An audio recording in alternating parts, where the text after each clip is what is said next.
What up, what up, what up? Welcome back to the Two Goat Show. We're your hosts, Mariah and Steph. Steph, what's good? How you doing? Good to see you. Good to see you. I'm doing good. Yeah, we were just talking about like all the injuries, trying to keep up with it all. Whoever has the 49ers voodoo doll, please just put it down safely. All right, we don't need any more injuries. It's too much. Or whoever could suit up for the 49ers. I'm about to. We might need you. I'm about to run some routes. Put me in, coach. Like at this point, it's crazy. And I said the same thing last week. And again, before we start the show, me and Steph were talking about the injuries. And I told her, like, literally every time I open something to prepare, it's like all these injuries are popping up that I didn't even know about. It's like, shit, I was already pissed thinking I knew about all these injuries. And then come to find out, oh, there's this one and there's this one and there's that one. It's just like, I can't even keep up. Like, it's ridiculous. So yeah, we might need chat to pop up, play a couple games for us, you know. Definitely wide receivers looking a little crazy. You know, we're definitely going to get into it, but this isn't the wide receiver room had when even at the beginning of training camp, Steph, when we started back the show. Seriously. Looking through the freaking depth chart, never would have thought, oh, this is going to be the wide receiver room we're starting week 1 with. Like, very crazy. Chat, what's up? Hope everybody's doing great. Happy Two Goat Thursday. Throwback Sin, good to see you. Don, what's up? Good to see you. Hope you guys are doing great. Sin, hope you had a great trip to Vegas. Glad to see you and your sister had amazing. Her sister's a Raiders fan. Dang, So didn't know she was out in Vegas too. yeah. So Mariah, I didn't see you there. Well, so we I'm gotta poor. We gotta talk about this. No, I can't afford to pay $100 No, you didn't even ticket. Okay, like, no, we gotta talk about this. You didn't have to go to the game. We could have just met up somewhere. You didn't hit me Vegas. I told You you. didn't hit me up. I told you to hit me up. You made it seem like only if I was going to the game. So oh, I knew that wasn't a guarantee. But you in the same. Come on, if we're in the same city, like we gotta link up. Okay, next time. See, I met Don last time, and you know, that was at the game, but we could have met anywhere. Rob, what's up? What's up? This girl, she's crazy over here. All right, let's start. Where should we start, Steph? Let's start about this past preseason game and kind of look forward to this next. No, we're not going to start there. I forgot about Skyy Moore. Let's start with Skyy Moore. 49ers trade for Skyy Moore, wide receiver from Kansas City. Now, already I'm very kind of nauseous when I hear that the 49ers are trading for anybody from Kansas City. Let's start there. Okay. But, you know, it's pretty much a free, you know, pick swaps like in the 6th and 7th. So, you know, the 49ers draft better in the 7th. So that's a good start. But Skyy Moore, how are you feeling about this addition? Obviously, it's not like, you know, going to move the needle by any means. He's obviously had trouble in Kansas City. They stuck him to, you know, return. He had never returned before. He wasn't even a wide receiver, I think, until college, right? I think he was a running back prior when he was in high school and stuff. But all the Kansas City fans, you know, the content creators and stuff that I know, I was looking to see like what they posted after this trade was done. And obviously they're happy to get rid of him, right? But they all talked about how great he is as a person, you know, how they wish him well. Pretty much all talked about the mental, that, you know, if he can get past this mental, whatever it is, you know, that he probably can be a good wide receiver. They also said that Andy Reid and Kansas City offense, you know, that they didn't do Skyy Moore any favors. Like they were using him in places, you know, like out wide instead of using him in the slot, you know, like just expecting more from him than what he was capable of, right? Maybe Kyle can use him better. Maybe we can get more out of him than Kansas City. But it's technically what I think he's making like $1 million, like 1 point something, if I heard right. So, I mean, you know, it's not like we're paying him all this money. It's not like we gave up the farm for him. And hey, we need fucking wide receivers. Let's be honest here. How you feeling about this move, Steph? And, do you think the 49ers are going to make any more moves? Yeah, the Skyy Moore trade is one that I think was necessary, but I think also we know it doesn't really move the needle all that much. But at the same time, I think what they were really looking for in a trade was one that it'd be cheap, and by all accounts this is pretty cheap, so up their alley there. And then also I think they were really just looking for depth, right? I think with the way things are going right now, we were on pace to having like Isaiah Hodgins or Tariq Owens, God forbid, out there in week one if things got any worse, right? At the very least, he'd probably be active. So, I think it was just more a move to get someone else who has NFL experience already, and have them ahead of some of the other bottom side of your depth. Having him ahead of them. So, I mean, it doesn't do much for me, but I think, with the Jacob Cowing injury and him being a return man, and you're not getting that out of Cowing right now with the injury, Skyy Moore makes sense. So he adds some value. And then I also think it hurts Junior Bergen, right? Because Junior Bergen would have been that other guy who could return kicks as well. And so now with Skyy Moore in the picture, I think it makes Bergen more comfortably expendable to them. And, he'll probably stick around in the practice squad. But yeah, now they don't have to feel like he needs to make the 53 necessarily. So I think it's a move based around that. I think I'm glad you added that context, of just how Chiefs fans view him, how they kind of see how he was used in the Chiefs offense, and, not having any favors done for him. What's interesting though about that is that, Jacob Cowing hurt, right? Ricky Pearsall is your slot receiver though. So I think I still don't know if I see a lot of opportunities for Skyy Moore. Maybe if they move Pearsall outside, though, he's probably best in the slot. So yeah, he's probably just taking Cowing's spot for now, I guess. And we don't know how long Cowing's going to be out. But again, mostly just a depth move. Do I think they're going to make another move? Yes, but I think they're not going to be making another trade. I think they're done with trades. They're just going to see who gets cut, when all the teams have to make their cut down to 53. They're going to be scouring the wide receiver market then, seeing who they could put waivers in for, and all that. Yeah. It's going to be interesting to see what happens. We'll take a look at the depth chart here in a minute, but let's talk about another move. The 49ers brought back, now this is very confusing. Poor Tanner Mordecai. Let's just say that. Because I feel like he's been signed and cut about 30 times already. But why did the 49ers sign Nate Sudfeld? He literally practiced one day, throws an interception, the very first pass that he makes. And now the 49ers cut him and re-sign Tanner Mordecai. Why didn't they just sign Tanner Mordecai in place of Sudfeld 2 days ago? It makes it did Sudfeld get hurt and that just hasn't come out yet? That would be the only thing that makes sense to me. I don't really know what's going on there. In any case, neither of them are making the 53, so don't care. It's just so weird. It is. I was filling out my notes, and I put sign Nate Sudfeld, and then before I could even start the show, I already had to put Tanner Mordecai back, Sud out. This team it's a lot to keep up with this training camp, that's for sure. Indeed. So the news came out that Robinson is going to be suspended the first 3 games. Obviously sucks because we need him so bad right now. But, this was something I think that we knew was coming. Thoughts on that, Steph?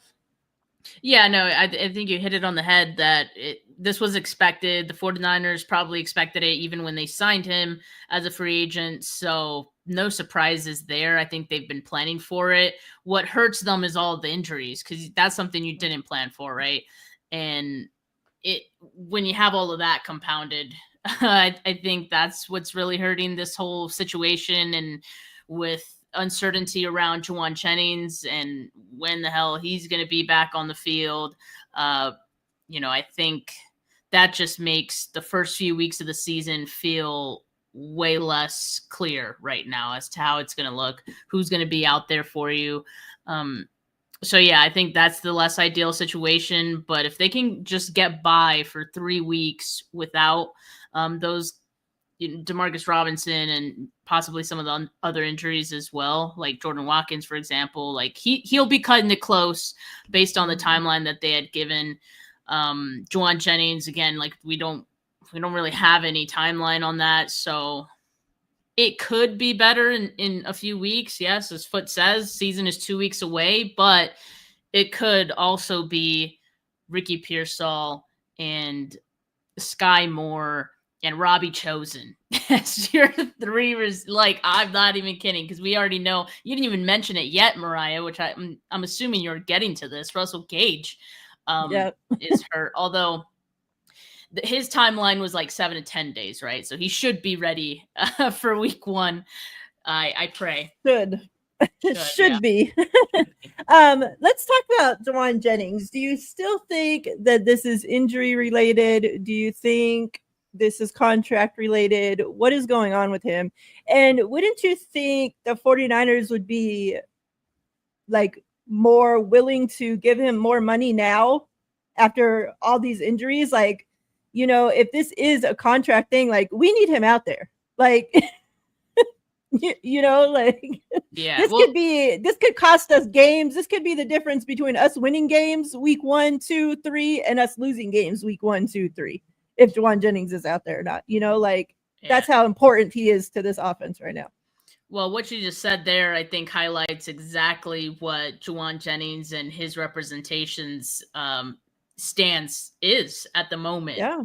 This whole situation has helped them even more, like, make the case for JJ to get paid however much he's asking for. We don't know what that number is, but and they're letting this go down to the wire, very similar to the Brandon Ayuk situation and other situations that we've had in the past, where at the end of those situations in the past, it's been the 49ers breaking down at the end and finally just saying, okay, fine, like, we do need you out there, go. I think Juwan Jennings and his representation probably banking on that happening again, but I don't think it'll happen. I don't think it will. I think the 49ers are dug in their heels, and I'm okay with that because they kind of made that decision, I think, immediately after the Brandon Ayuk trade. Is like, no more. We are not doing this again. We didn't even want to do it for Ayuk.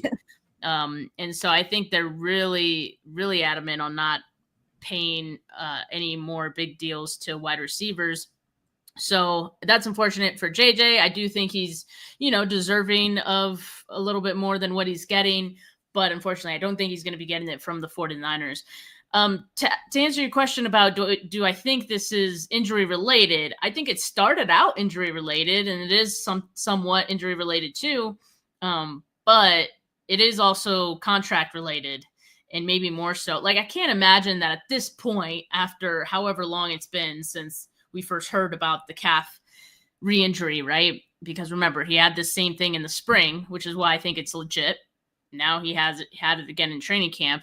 And remember, it was after he showed up to training camp and was participating in training camp. Mm-hmm. So why would he, after just like 3 or 4 days, just suddenly decide he's no longer going to practice?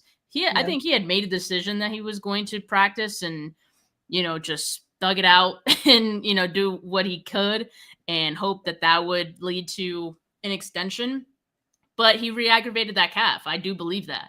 And with that, I think that makes him evaluate everything else. It's like, hey, why am I risking myself making this worse? Even if I'm healthy and I come back, it could happen again. Like, there's and I don't have a deal that I want. So why would I risk that for myself? So I think he's making a business decision to not go back out there, even though he might be 100%. And the 49ers, in the meantime, I think, again, this is just my personal belief, I think the 49ers are playing nice with all of this in the meantime, because at any point, the 49ers could say, yeah, he's been cleared. He's been cleared. He was cleared yesterday, you know, like, and I think for the meantime, they're just going along with it, knowing that it's just like a mutual understanding that, okay, we get it. You don't want to go out there and risk injury, further injury. So I wonder if at one point the 49ers are going to stop being so nice about it and say, okay, like you have to join practice again. Like you have to come back.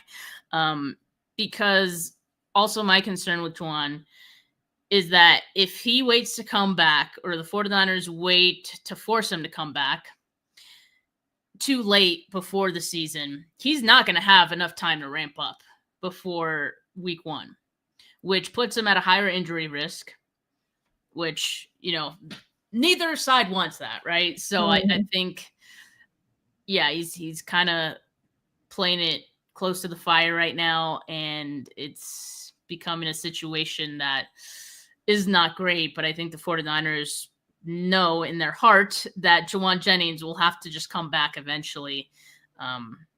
So I think they're banking on that. Yeah, and, you know, like Steve-O says, you know, we talked about, okay, well, wouldn't the 49ers want to pay him more because you have all these injured players? Like, we need him out there. Well, then you look at it from this side, you know, Steve-O says if it started out injury related, why would you give an injured player a raise? Like, the 49ers are dealing with all these injuries. So if you're injured, you're asking for more money. Why am I going to pay you? Like, you're hurt. You've been hurt. You know, everybody's hurt. Like, I'm not paying nobody else that's freaking hurt, you know, like, so it's a weird situation. But at the end of the day, like you said, he got paid already. He's under contract. So you're going to have to get out there sooner or later. You're going to sit out the whole season? He is going to have to. Exactly. He is going to have to go out there in that. So the 49ers, I think, are, with this situation, being nicer about it because they kind of know that he has to. And so you don't want to piss him off in the process of all this, I guess. But yeah, we'll see. I would just worry again about the injury risk once he gets into the season. Yep. Let's talk about Dominic Pooney, who is out a few weeks. Season 1 in doubt. In week 1. Yeah, week 1. Who would you like to see start that spot if Pooney is unavailable? Matt Mayoko had put out a story earlier, and it says rookie Connor Colby is putting himself in position to start week 1 if Dominic Pooney is not ready to go. Quote, I got a lot of reps at left guard early on in camp, and now switching back to right, it feels like home over there, says Colby. Thoughts? Can Colby be our week 1 starter? Would you like to see somebody else start there? What do you think, Steph? Yeah, so as of right now, I know Ben Barch is also hurt. So, like, you have both guards that aren't available. Although I do think that Barch is supposed to be back, or that's expectation, that he'll be back before week 1 or by week 1. So then, yeah, if Pooney misses week 1, then I think Colby would be the guy that make the most sense. He, out of the guards that they have available to fill in, he'd be the one I would trust the most right now. Definitely don't trust Nick Zakelj. He just hasn't looked good. So Colby could be, you know, I'm not saying he's the next Dominic Pooney, but he could surprise you where, you know, if you give him that opportunity, he could become better every week. And, you know, so he'd be my top choice. Yeah, I like everything, you know, obviously I'm not there, so I haven't seen the ins and outs of what's been going on with him, but everything that, you know, you guys have put out, the videos that we've seen, I really like that kid. So hopefully he, you know, gets a chance.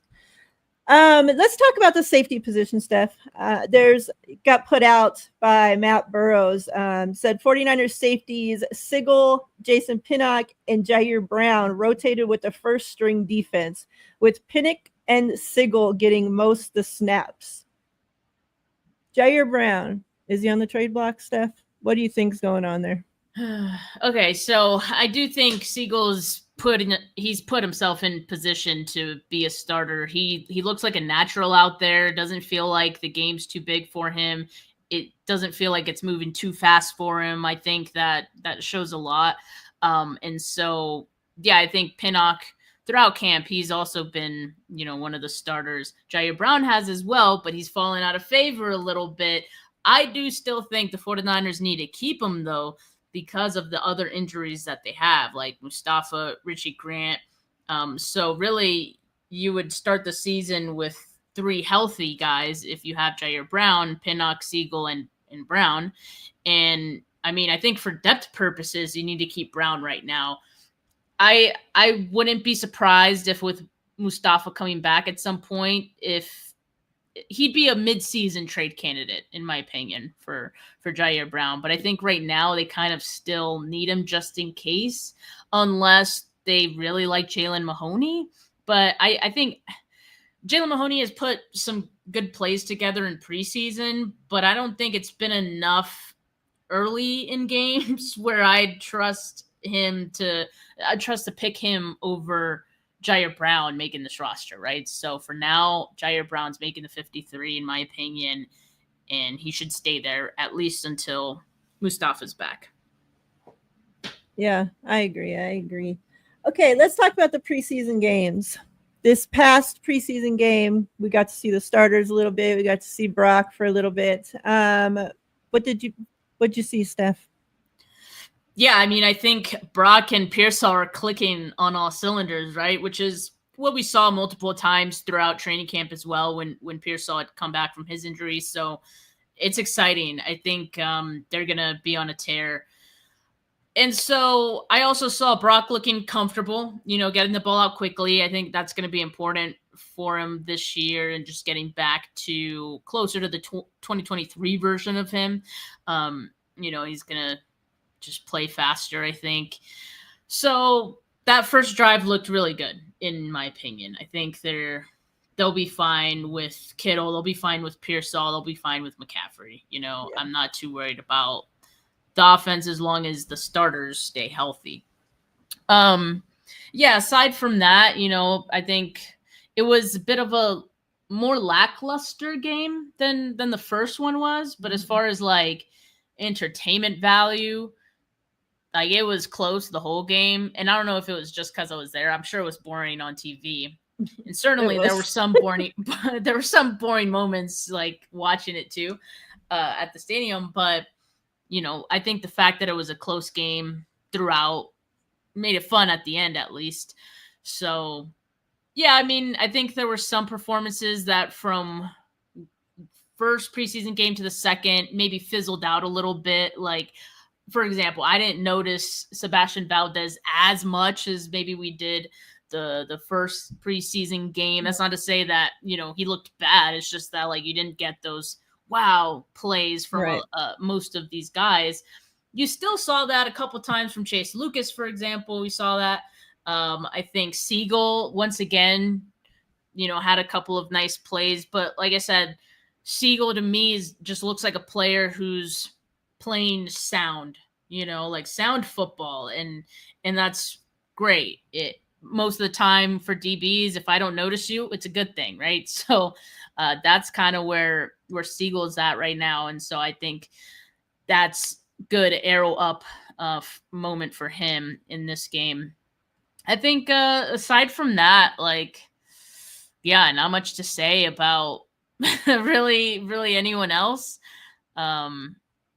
Besides Jake Moody, I guess we got to talk about Jake. Nick Martin, I thought, looked better in this second preseason game than he did the first one. You still see some of those things you saw in the first, in the second, but he'll get there. Like, I think just seeing that improvement from one week to the next is huge. and shows me that he's learning, and he's learning quickly and applying it. So that says a lot. Excited for Nick Martin in this game and seeing if he could apply even more of that, against the Chargers. Yeah. Let's talk about Moody. Obviously, he missed a field goal early in that game, and then comes back to hit the game winner, 59 yards. And you've seen the team like rally around him. Everybody seemed so excited for him. Boyer had said it could change his career. I think he showed a lot of character in that moment to bounce back. Well, then, fast forward to today, he then, misses the final 2 field goals of practice. So he's still somebody who, we heard and have known him to be a good practice player. He's still struggling in practice. A lot was made about the long snapper being the issue, it seemed, but yet we're still seeing the same Moody. I'm not confident going into the season with Jake Moody. And we have no other option at this point, it seems. How are you feeling about Jake Moody, Steph? I think I'm on the same boat, that I'm not like completely confident. I'm not completely sold on, the game-winning kick being the one that changes everything for him. I sure hope so. Everyone hopes so, right? I think that's part of the reason the whole team was so happy for him, especially given the fact that he had missed one prior in the game. You kind of feel like it could be a confidence boost, and all he needs is some confidence, right? Yeah. Well, I feel like he's had moments like this before. His NFL career to me has been volatile, and I don't see that changing. And I'm not going to stop saying that until I see it change. You know what I mean? So that's just where I'm at with it. I think right now I'm hoping that, I don't want to say I expect this to happen, but based on what I've seen so far, I'm expecting that the game winner, 59 yards, for one, we knew he had a strong leg. It was never a matter of can he make these kicks. It's always a matter of will he. And, I think to me, I think it's going to happen again. This is the Jake Moody experience where you get that false hope but he made this one after he missed that one. So he's so back. We got him. He's our guy. And especially because it was a game winner, that feels like an exclamation point, right? It feels more like it holds more weight, obviously, than other kicks. But it's just going to happen again. He's always, due to make another miss. So, and, I think it's true that we maybe have unfair standards for him at this point, but that's not our fault. That's not his fault either. But at the same time, he is an NFL kicker, and your job is to make kicks. So if you're not making kicks, that's going to become an issue. It's not an issue right now. Who's to say that it won't be down the line? I still think he has a short leash, so I guess just hope for the best going into the season. And Ty, I've seen you post this stuff about Ty is the biggest Jake Moody fan and apologist. But in regards to the offense versus the kicker, the offense is 11 guys out there on the field. So yes, the offense could be disappointing, but it's made up by several different performances, and Jake Moody is one single guy. So one guy who's not doing his job. If there's one guy on the offense who's hurting the rest of, the offense, best believe Kyle Shanahan's probably pulling his ass, especially if he's a rookie wide receiver. He'd go to the doghouse, right? So in this case, I see it as the same thing. If you're not performing well, if you're not doing your job, why should I trust you, right? So it's a little different in my eyes. And by the way, it is fair to feel that you don't trust the offense. That's on you. But it's also fair for a lot of fans to not trust the kicker based on how he's looked so far. So that's how I'm moving with the kicker position until I see otherwise. And we do bitch about the offense not make scoring touchdowns too. Yeah, So that's a weird do. thing. And you should know better than anybody that I bitch about it. So yeah. Yeah, that's not true. That's not true that no one says nothing, Ty. People want Kyle Shanahan fired for something like that. Yeah. Like this coming up preseason game, Chargers get Trey Lance and Harbaugh back to face, and Trey Lance is starting. They just announced. So of course. Who, Kyle was asked, I thought this was funny, considering, like when you prepare for a game, like you're watching tape of the players that you're preparing to play against, right? And, Kyle was asked, oh, have you seen Trey Lance's preseason games? How did you think he looked? Or how, has he improved or some shit? And he's like, no, I haven't seen any of it. Like, you're preparing to play Trey Lance. You're telling me you haven't watched any Trey Lance. Yeah, but he's not the defensive coordinator though. So no, his job is not to watch. He's Trey in Lance. all the meetings. They even talk about him being in the defensive meetings. So not at any of this time, he hasn't seen not one Trey Lance play from the preseason. I think find that hard to believe. He might be lying, right? I mean, he might have seen a couple plays or just seen what gets posted by everyone. I don't know, but it's also not that hard to believe if he didn't watch anything. He's got enough on his plate, in my opinion. And maybe he doesn't want to watch Trey, watch enough of him. So this game, yeah, you might not want to admit it. Who on the 49ers do you think, is on this roster bubble and has the most to prove in this preseason game? Like, who needs to show up, or your ass is getting shipped out, Steph? Let me pull up this chart. It sucks because the 49ers are in such a bad position with so many injuries right now that there's going to be guys who honestly don't deserve to make the 53. Yeah, going to just a wide receiver, just by virtue of all the injuries. So that's a tough one. For example, prior to this past week of injuries in the wide receiver group, I had the last wide receiver spot going to either Junior Bergen, Isaiah Hodgins, or Robbie Chosen, or the last two roster spots, because they usually keep 7 or 8. So it could, to me, it was going to be between either of those two, 1 or 2 of those 3 guys. So now we don't really have that situation. You did add Skyy Moore. Nate, so for one, Ayuk not going to count against the 53. Demarcus Robinson, when they cut down, is not going to count against the 53. So it's possible that all those guys, they could keep all 3 of those guys, maybe, or 2 of them at least, for the cut down day at least. One that's interesting to me is the TE3 competition. Braden Willis and Jake Tonjes. I've seen some good things from both.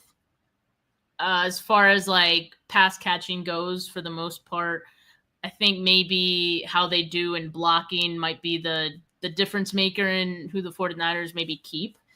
But yeah, that one I think will come down. Yeah, they're very close in everything. What are you 6'4", 240, Jake and Braden. Size. Yeah, even their age 1 year apart, both in their 3rd year. Yeah, so that one will be interesting. We'll see. I suspect though, if whoever doesn't make it probably ends up on the practice squad, so they're not gone forever. And then as far as the offensive line goes, I don't really know. That one's an interesting one.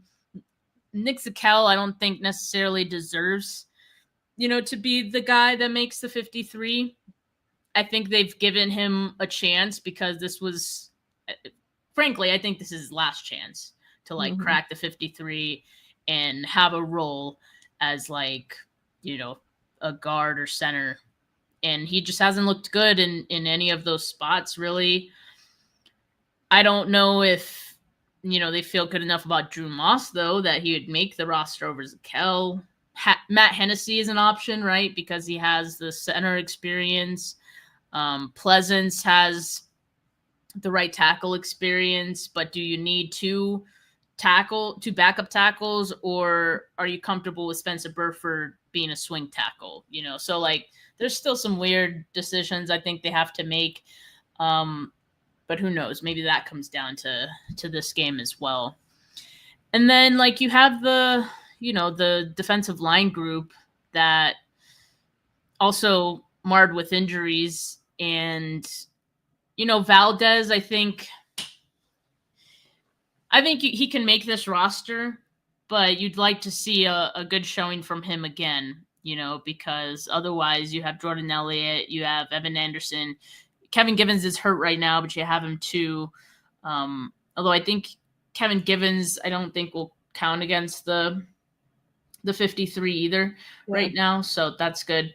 And then you got Kalia Davis and CJ West, Alfred Collins. There's so many defensive tackles on this team. So it's like, I don't know if they could keep Sebastian Valdez unless, they do something with one of these other guys. I don't know, but that one's a tough one. He's going to have to prove something, I think, in this final game. And then, Robert Beal Jr., I think, is a guy who, similar to Nick Zakelj, like, we're going to give you the opportunity to show if you deserve it or not, right? And we've seen some good things from Robert Beal, but I don't know if it's consistent enough where, I feel like I need to have him on the team, right? Yeah. You got Sam O, you got Yetur Gross-Matos. Gross-Matos is hurt, but I feel like he's close to coming back. Actually, Kyle Shanahan did say that he's not progressing as well as they would have liked. So it's possible Gross-Matos ends up as a maybe IR candidate. I don't know. So that'll be something that they'll do the roster cut down day gymnastics, I think, with the defensive line a bit. So by that, maybe Robert Beal makes the 53, but I've honestly liked what I've seen from Jonathan Garvin, in camp. And then also he's had some nice plays in the preseason games too, where, I wouldn't be mad if he made the 53, right? So, but there's so many names here, like on D-line, like, holy shit. That's what I'm saying. Yeah, there's a lot. So if Garvin, Valdez could make, I guess, convincing arguments on Saturday, then, I think they might have some decisions to make there, but we'll see. And then, like, for the linebacker group, I think it's pretty set. Like, Gifford's making the 53. They brought him here to be a special teams guy. And also he's been like the third linebacker that comes in. He has experience, so I think they like him. Bethune has looked good, right? Mm-hmm. So I think you're comfortable him making the roster. And Nick Martin, I think, has to make the roster. Other than that, I don't think that's a tough decision, honestly. Curtis Robinson we liked last year, but he just hasn't – I think he's still coming back from that injury where, like, he's not quite where he was last year or pre-injury. Probably go practice squad. Practice squad, yeah, is probably likely for him. Same with Jalen Graham. Like, you just haven't seen the same improvement out of Graham that we've seen from Bethune. So I think it's an easy decision to keep the 5 I mentioned, and the rest could be practice squad candidates. And then from there, what I think is interesting. So I think Chase Lucas is making this roster. Like, it's to me, it's not even a decision. Like, he's absolutely making this roster. The interesting thing is, so I guess I'm trying to think how many they usually keep, how many corners, maybe like 6 or 7. But so you have your 3 who are for sure making it, Lenore Green Stout. Then you got Chase Lucas, so you got 4. Dallas Flowers is definitely making this roster. That's 5. And I think Darrell Luter makes this roster, honestly. Like, I haven't seen anything bad enough from Luter that I'm like, he needs to go. I think he's shown he could be depth, right? So I think he'd be the other guy. I don't know about Siren Neal. That's one that I'm not sure, because I feel like we haven't seen too much of him. And with Chase Lucas being as good as he has been, I feel like they can have just two guys who play, in the slot, the nickelback spot, and they could be fine with that. Jacob Robinson, I feel like they're going to try to get him on the practice squad, though I think it'll be risky, If they really like him, maybe they keep him over Cyron Neal, or maybe they keep him over Darrell Luter. I don't know, but yeah, so could be a tough decision, especially if Jacob Robinson balls out on Saturday, because I think there will be some teams noticing if if you especially a position like that. Like teams are always like in need of freaking cornerbacks, so yeah, I don't think the 49ers are quite as I don't think they're going to be poached as bad as they have been maybe in in the last few years, but I do think Jacob Robinson is he's someone who I think people will probably be watching, because I remember he did have a number of teams interested in him as an undrafted free agent. He chose the Niners over some teams, so we'll see. We'll see what happens. And then we talked about the safety group. I think Pinnock, Mustafa, Grant, Siegel, and Brown. It'll be interesting to see if the 49ers put Mustafa on, I don't know if they'll put him on IR with the chance to return, right? They only have so many of those designations in a season. So if they ran into this the first season that the NFL allowed that, right? I think it was towards the end they regretted it, because they were like, man, we wish we could bring more guys back, but we already used all of ours early in the season. So they might be a little more careful on using that this early. Is he? Who, Mustafa? Yeah, why is he not here? Zaire Brown, Richie Grant, Mahoney, Pinnock, Siegel, and then it goes to Trent Williams. What the hell? And why is Trent Williams just there by himself in the middle of the safeties of the tight end? Is Mustafa on a list right now? Is he on a list that he's not on the? Oh, let me see. Oh yeah, he's on. There we go. Already. Yeah, he's on top. Okay. So I'm like, shit. Okay, so yeah. But if he makes a 53, he'll count against the roster, unless I think they put him on another list. I don't know. So many fucking lists. Keep up. Yeah, they'll do the roster cut gymnastics and do all the things. So what wide receivers then? Because literally, what is it? 6 out of 7 of our top wide receivers are hurt.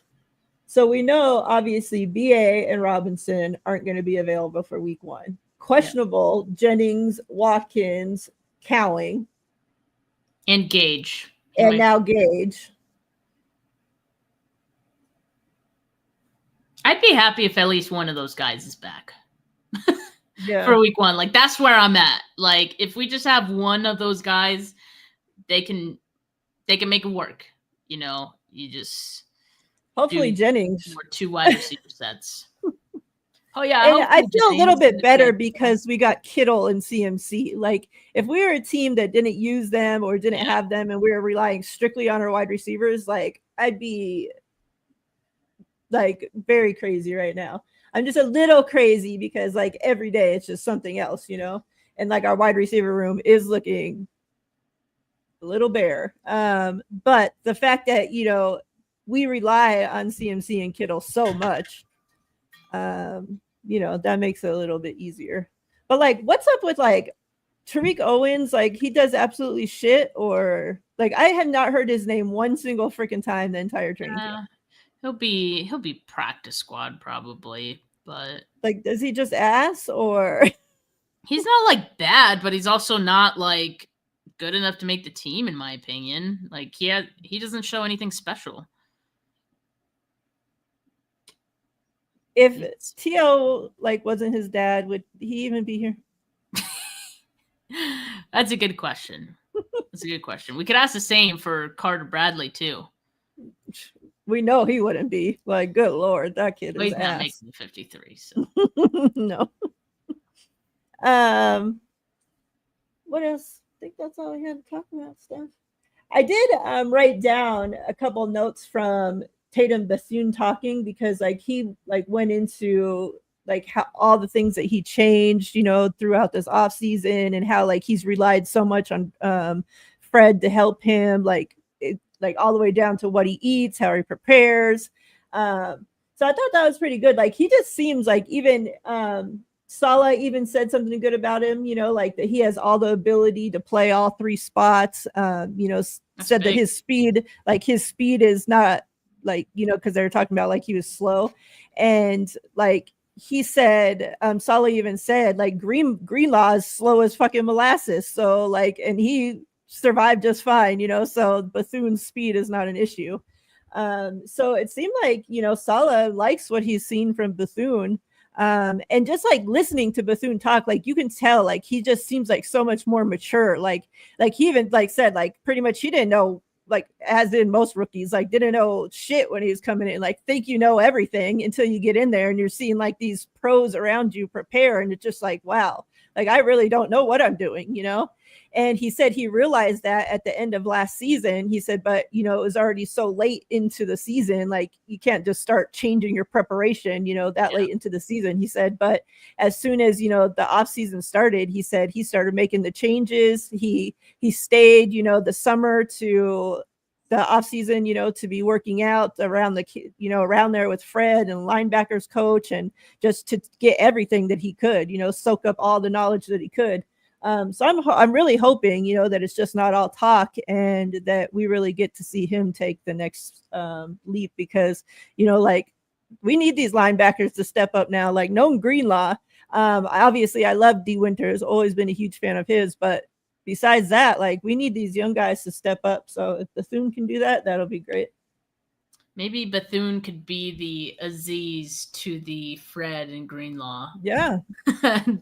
The Fred, and because like we see Greenlaw, or sorry, we see Winters as like the Greenlaw to Fred, right? Yeah. And not comparing them in their skill set entirely, but you know what I mean, just like the role, the energy they bring. Yeah.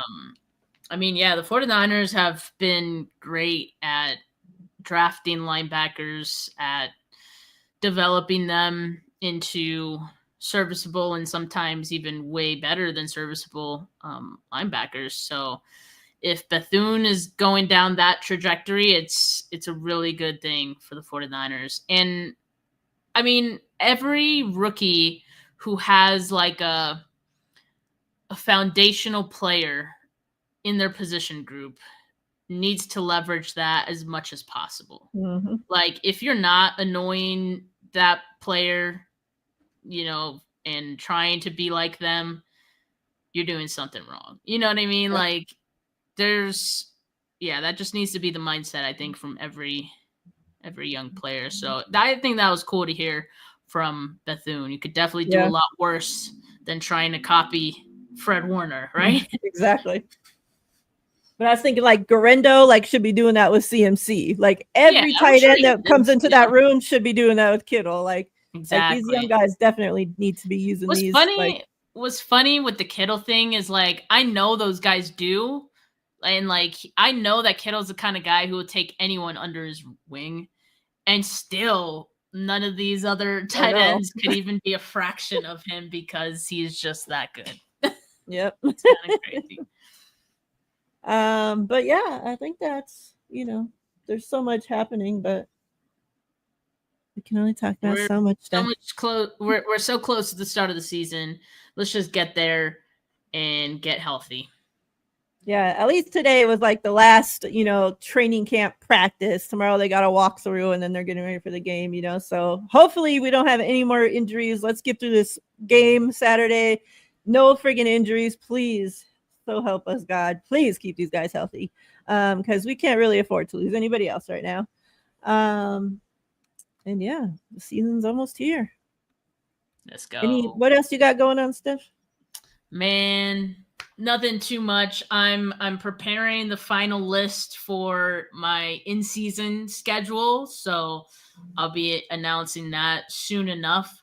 But yeah, for now, still taking it easy and enjoying the last bit of the off season before we go full send on the season. Yeah. Make sure you guys keep up with everything Steph has going on. Me and Steph will be back next Thursday, every Thursday from here on out through the season. So make sure you guys are tapped in. Make sure you subscribe to both channels, Steph 49K, Faithfully in Vegas, both on YouTube.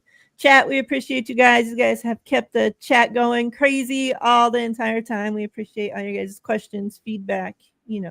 Much love to all of you guys. I hope you guys have a safe, wonderful rest of your week. We're almost there.